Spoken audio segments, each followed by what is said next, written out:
London, January 17, 2026. Just of Princess Diana's sealed trust. A safeguard provision so obscure it had never once been activated. Until now. The statement made no reference to rumor or speculation. It referenced material uncertainties surrounding the legal eligibility of beneficiaries named under Clause 3. All pending distributions to the Duke of Sussex and his dependents were hereby suspended pending verification. The action, it emphasized, was precautionary, not punitive. In royal language, this was seismic. Clause 3 does not govern behavior or reputation. It governs lineage. Biology. Verification. Its activation signaled that the monarchy no longer viewed this as a reputational problem, but a structural one. Within minutes, markets reacted. British broadcasters cut regular programming. U.S. networks shifted chyrons from entertainment headlines to royal crisis coverage. And at the center of it all was Meghan Markle, whose silence since the announcement has only intensified scrutiny. What forced the crown's hand was not gossip. It was documentation. 48 hours before the freeze, palace legal officers received a confidential letter, first drafted in the summer of 1996. Handwritten by Princess Diana. Preserved for decades by her former butler, Paul Burrell, recently transmitted to the Royal Legal Office during a routine inheritance audit. The letter contained revised instructions regarding Harry and, critically, his descendants. Diana did not write as a constitutional figure. She wrote as a mother anticipating danger. She referenced a blind Tibetan mystic she had met during a humanitarian visit, who warned her of divided bloodlines and fractured crowns, of legacy threatened not by force but by charm. The letter included a short verse, now cited in legal briefs as the symbolic framework for Clause 3. When blended blood walks crowned paths, truth sleeps until the heir is named. One son wanders beyond the gate. His children are judged by light, not love. At the time, it was filed as personal reflection.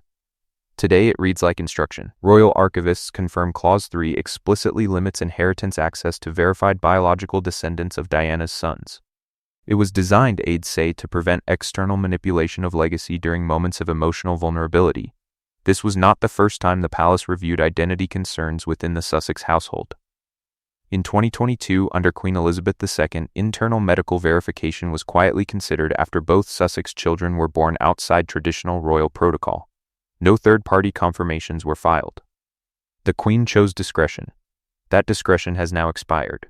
The catalyst was the public emergence of a woman known legally as Am, born in 1996, whose timeline aligns precisely with Meghan Markle's transition from high school in Los Angeles match to the Markle family. She seeks no financial compensation, only acknowledgement and medical truth. Her legal team insists she came forward only after learning that Harry's children were named beneficiaries of Diana's trust. That timing changed everything. On January 12, paparazzi photographed Harry and Meghan engaged in a visibly volatile confrontation at a West Hollywood cafe. Meghan was seen carrying a thick document folder. Harry appeared shaken. A staff member later overheard him say, "This destroys everything." Sources now confirm Harry attempted to locate M through intermediate DNA testing confirmed this in 2024 under supervised legal conditions. Notarized results were distributed, signed by a geneticist affiliated with UCLA's Medical Ancestry Verification Unit. The match was undeniable. What turned this into a royal crisis was not the DNA alone, but the timeline. Born during Meghan's freshman year. Raised by Giuliano relatives. Vatican records indicating a sealed annulment request filed in early 1997 citing career separation and the presence of a non-baptized child. If substantiated, the implications are devastating. Failure to disclose a previous child or religious marriage during royal courtship and immigration proceedings would constitute a profound breach of protocol and potentially law. But the most volatile issue remains Clause 3. Inheritance is reserved for verified biological descendants.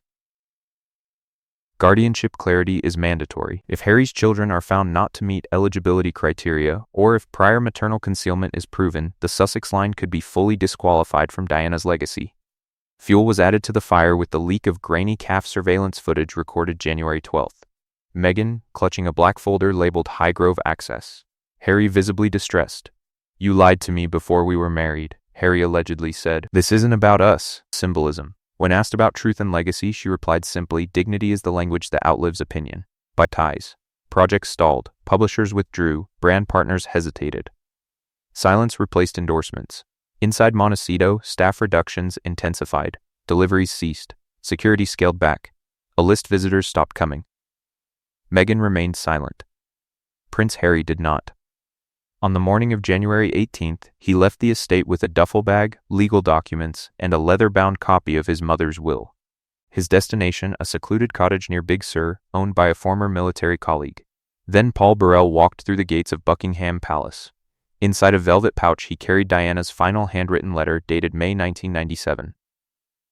Excerpts confirmed by the BBC included a single line that now echoes through the palace: Harry will face a choice between love and legacy. One cannot stand if the other falls. That letter sealed the freeze. On January 19th, King Charles addressed the nation. "We are stewards of time," he said. "Time has drawn a line.